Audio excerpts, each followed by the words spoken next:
రైట్గా శాంతి చర్చలకు మేము రెడీ. లెటర్ను విడుదల చేసిన మావోయిస్టు పార్టీ కేంద్ర కమిటీ గిరిజన యువకులను బలగాల్లోకి తీసుకొని ఎన్కౌంటర్లు చేయిస్తున్నారు. ఆపరేషన్ కగార్ పేరుతో చేస్తున్న హత్యాకాండాలను నిలిపివేయాలి, సానుకూల వాతావరణం కల్పిస్తే కాల్పుల విరమణ ప్రకటిస్తామని వెల్లడి అంటూ ఒక వార్తను చూస్తా ఉన్నాం. మావోయిస్టులు అత్యంత కీలకమైనటువంటి ప్రకటన చేసిర్రు. మేము శాంతి చర్చలకు సిద్ధంగా ఉన్నామనేటువంటి మాట చెప్తా ఉన్నారు. అయితే ఇటీవల కాలంలో మావోయిస్టుల పైన అనేకమైనటువంటి దాడులు జరిగి ఎన్కౌంటర్లో వందలాది మంది మావోయిస్టులు ఇప్పటికే చనిపోయినారు. ఛత్తీస్గఢ్లో ప్రతిరోజు దండకారణ్యం అంతా కాల్పుల మోతతోనే తెల్లారుతా ఉంది. 15, 20, 50 ఇట్లా అనేక మంది మావోయిస్టులు చనిపోతూ ఉన్నారు. సో ఈ సందర్భంగా మావోయిస్టులు ఒక ప్రకటన విడుదల చేసిరు. 28వ తారీఖు అని చెప్పి కనిపిస్తోంది. భారత కమ్యూనిస్టు పార్టీ మావోయిస్టు కేంద్ర కమిటీ శాంతి చర్చల కమిటీకి దేశ ప్రజలకు విజ్ఞప్తి. మధ్య భారతంలో జరుగుతున్న యుద్ధాన్ని వెంటనే ఆపాలి. భారత ప్రభుత్వం సిపిఐ మావోయిస్టు బేషరతుగా కాల్పుల విరమణ ప్రకటించి శాంతి చర్చలు జరపాలి అనే అంశంపై మార్చి 24న హైదరాబాద్లో శాంతి చర్చల కమిటీ రౌండ్ టేబుల్ సమావేశం నిర్వహించింది. నేటి స్థితిలో శాంతి చర్చల కమిటీ ఏర్పాటును, అది శాంతి కోసం రౌండ్ టేబుల్ సమావేశం నిర్వహించడాన్ని మేము స్వాగతిస్తున్నాం. ఈ సందర్భంగా శాంతి చర్చల పట్ల మా పార్టీ వైఖరిని తెలియజేస్తా ఉన్నాం.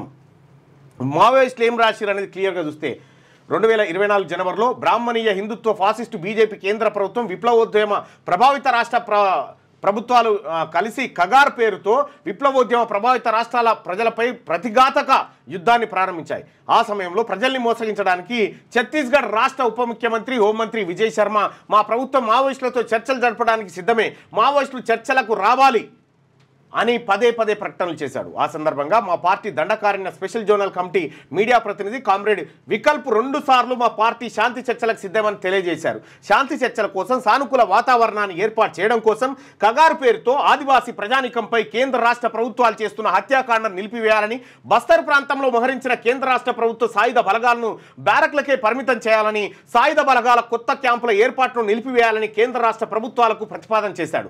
ఈ ప్రతిపాదన పట్ల స్పందించకుండా, జవాబు ఇవ్వకుండా కేంద్ర రాష్ట్ర ప్రభుత్వాలు గత 15 నెలలుగా విప్లవోద్యమ ప్రభావిత రాష్ట్రాలన్నింటా ముఖ్యంగా ఛత్తీస్గఢ్లో ప్రతిఘాతక కగార్ యుద్ధాన్ని తీవ్రంగా కొనసాగిస్తున్నాయి. ఈ యుద్ధంలో దేశవ్యాప్తంగా ఇప్పటి వరకు 400కు పైబడిన సంఖ్యలో మావోయిస్టు పార్టీ నాయకులు, కార్యకర్తలు, ప్రజావిముక్తి గెరిల్లా సైన్యానికి చెందిన వివిధ స్థాయిల కమాండర్లు, సభ్యులను, సాధారణ ఆదివాసీ ప్రజానికాన్ని హత్య చేశాయి.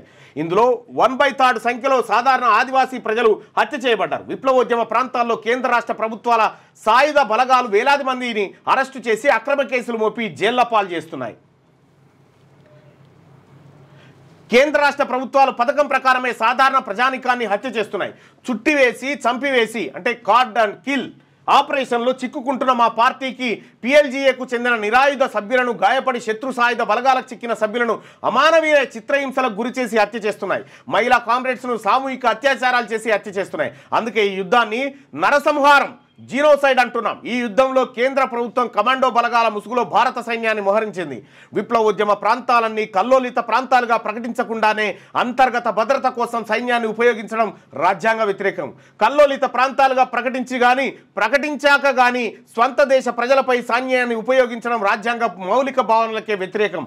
సామ్రాజ్యవాదుల, దళారీ పెట్టుబడిదారుల, భూస్వాముల దోపిడీ పీడనలను సుస్థిరం చేయడం కోసమే, హిందూ రాష్ట్ర ఏర్పాటు కోసమే బీజేపీ పాలిత కేంద్ర రాష్ట్ర ప్రభుత్వాలు కగార్ యుద్ధాన్ని కొనసాగిస్తున్నాయి. దోపిడీ వర్గాలకు ప్రాతినిధ్యం వహించే ఇతర రాజకీయ పార్టీల రాష్ట్ర ప్రభుత్వాలు ఇందులో భాగస్వాములుగా ఉన్నాయి. బ్రాహ్మణీయ హిందుత్వ ఫాసిస్టు ఆర్ఎస్ఎస్, బీజేపీ కేంద్ర రాష్ట్ర ప్రభుత్వాలు నిర్మించ తలపెట్టిన వికసిత్ భారత్ హిందూ రాష్ట్ర ఎలా ఉంటుందనేది కగార్ యుద్ధం ద్వారా స్పష్టమవుతుంది. ఆదివాసీల పేదల రక్తమడుగుల పునాదులపై నిర్మాణం అవుతుంది. అది రేపు దేశంలో రైతాంగపు భూముల్ని, ప్రాకృతిక వనరులను, మార్కెట్ను, ప్రభుత్వ రంగ సంస్థలను దేశ విదేశీ కార్పొరేట్ల కట్టబెడుతుంది. మత మైనారిటీలపై వివక్షతను రాజ్యాంగబద్ధం చేస్తున్నది. సమాఖ్య వ్యవస్థను నాశనం చేసి నియంతృత్వ కేంద్ర ప్రభుత్వాన్ని, ఆటోక్రటిక్ యూనిటరీ స్టేట్ను నిర్మిస్తుంది. తూర్పు మధ్య భారతంలో మా పార్టీ నాయకత్వంలో ఆదివాసులు, వారితో పాటు తరతరాలుగా నివాసం ఉంటున్న గైరాదివాసి పేద ప్రజానికం తమ జంగల్ జమీన్పై అధికారం కోసం, స్వయం పాలన, అటానమీ కోసం, తమ సంస్కృతి సాంప్రదాయాల రక్షణ కోసం, తమ మాతృభాషల సంరక్షణ కోసం, పర్యావరణ పరిరక్షణ కోసం, మొత్తంగా సామ్రాజ్యవాద, దళారీ పెట్టుబడిదారి భూస్వామ్య వ్యవస్థను కులదోసి సమసమాజ స్థాపన కోసం పోరాడుతుంటే బీజేపీ కేంద్ర రాష్ట్ర ప్రభుత్వాలు, ఇతర పార్టీల రాష్ట్ర ప్రభుత్వాలు ఆ ప్రజా పోరాటాలను నిర్మూలించడం కోసం తూర్పు మధ్య భారతంలో కగార్ యుద్ధాన్ని కొనసాగిస్తున్నాయి. సామ్రాజ్యవాదుల, దళారీ పెట్టుబడిదారుల, భూస్వాముల దోపిడీ పీడనల నుంచి దేశంలోని పీడిత ప్రజలు, పీడిత సాంఘిక సముదాయాల పీడిత జాతుల విముక్తి కోసం మా పార్టీ పోరాడుతుంటే ఆ పోరాటాలను అణచివేయడానికి పట్టణాల్లో మైదానాల్లో కేంద్ర రాష్ట్ర ప్రభుత్వాలు సాయుధ పోలీస్ బలగాన్ని ఎన్ఐఏ లాంటి ఇంటెలిజెన్స్ ఏజెన్సీలను ఉపయోగించి పోరాడే ప్రజానీకంపై దాడులు చేస్తున్నాయి. ప్రజాపక్ష మేధావులపై భీమా కోరేగావ్ కుట్ర కేసును మోపి జైల్లో బంధించాయి.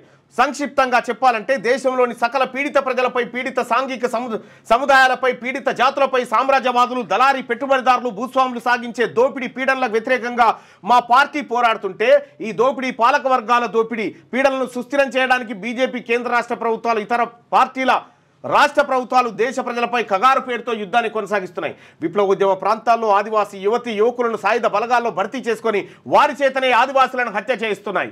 ఈ స్థితిలో ప్రజల ప్రయోజనాల కోసం మేము ఎప్పుడైనా శాంతి చర్చలకు సిద్ధమే. అందుకే శాంతి చర్చల కోసం సానుకూల వాతావరణాన్ని ఏర్పాటు చేయాలని ఈ సందర్భంగా కేంద్ర రాష్ట్ర ప్రభుత్వాల ముందు ప్రతిపాదన చేస్తున్నాం.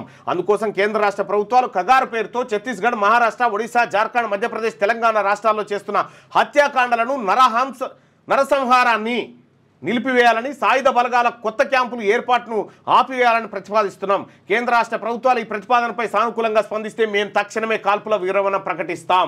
మేము చేస్తున్న ఈ ప్రతిపాదనల ఆధారంగా శాంతి చర్చల కోసం కేంద్ర రాష్ట్ర ప్రభుత్వాలపై ఒత్తిడి తీసుకురావాలని శాంతి చర్చల కమిటీకి దేశంలోని ప్రజాపక్ష మేధావులకు, రచయితలకు, ప్రింట్, ఎలక్ట్రానిక్, డిజిటల్ మీడియా జర్నలిస్టులకు, హక్కుల సంఘాలకు, ఆదివాసీ దళిత సంఘాలకు, విద్యార్థి యువజనులకు, పర్యావరణ కార్యకర్తలకు తదితరులందరికీ విజ్ఞప్తి చేస్తున్నాం. శాంతి చర్చల కోసం కేంద్ర రాష్ట్ర ప్రభుత్వాలపై ఒత్తిడి తెచ్చేలా దేశవ్యాప్తంగా అన్ని పట్టణాల్లో, నగరాల్లో, జిల్లా, తాలూకా కేంద్రాల్లో, యూనివర్సిటీలో ప్రచార క్యాంపెయిన్ను చేపట్టాల్సిందిగా మావోయిస్టు పార్టీ కోరుతా ఉంది.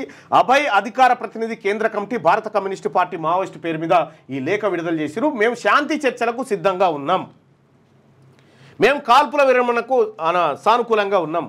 కేంద్ర రాష్ట్ర ప్రభుత్వాలు శాంతి చర్చల కోసం వాతావరణాన్ని ఏర్పాటు చేయాలి. దానికోసం పౌర సమాజం అంతా కేంద్ర రాష్ట్ర ప్రభుత్వాల పైన ఒత్తిడి తేవాలి అనేటువంటి సారాంశాన్ని ఈ లేఖలో మనం చూడొచ్చు.